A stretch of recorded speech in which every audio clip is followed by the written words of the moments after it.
Hello, this is your video description of the Unit 3 assignment for Adolescent Interview. So after reading and discussing key topics of identity, you'll be conducting a first-person interview to investigate a specific theme in adolescent development that piques your interest. So you have the liberty to customize and narrow your focus. The readings cover a range of issues, a range of concepts. So you'll need to find an adolescent age 11 to 19. It could be a student from your field experience, could be a family member or neighbor. It's important you get their parents' consent, and that you explain that this is a requirement for your course, that you're going to keep their responses confidential, and that you'll change their name in the submission. That way you'll have an opportunity, people will be more transparent, and then also you're kind of honoring their process. So before you do the interview, you need to prepare 5 to 7 questions pertaining to your topic. And so you really, when you write these out, you'll find you'll go back and edit and make more sense out of them. So this isn't something you'll do spontaneously. You need to predetermine your questions. You want to be thorough yet concise. And the goal is to develop a picture of your targeted area of identity in this adolescent's life and see how their experiences have develop this sense of identity, similar to your identity journals in a way, right? After doing those experiences. So this is a 5 to 6 page double space typed paper, and I give you the headings here. Again, as I mentioned in other videos, headings are free points. Use these headings, and I give you points for using the heading and being professional.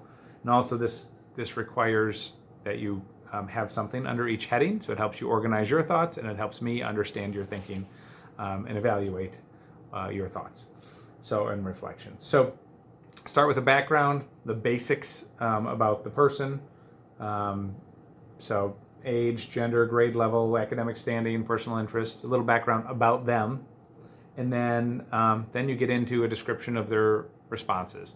Don't give me a transcript, question, answer. And describe their responses. You can use, you want to represent what they said clearly and accurately, but there's no need to use direct quotes. It's actually better if you summarize what they say.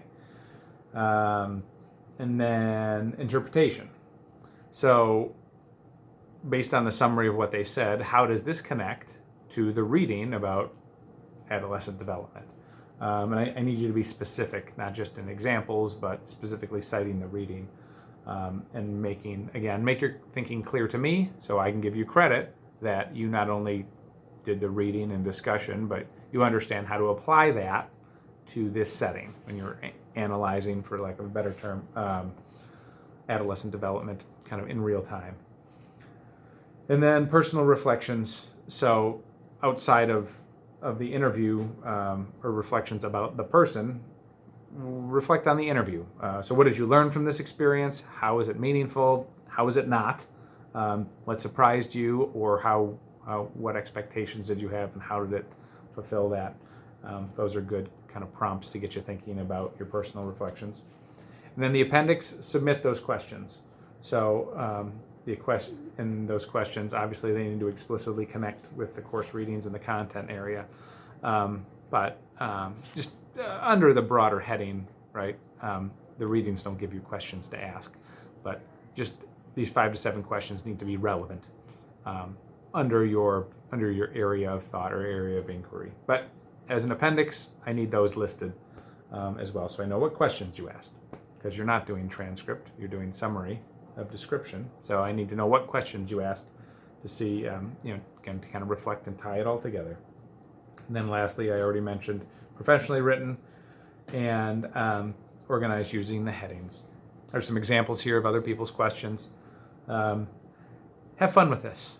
Find someone who's familiar-ish, ideally, and willing to talk to you about their development and kind of reflect on their development.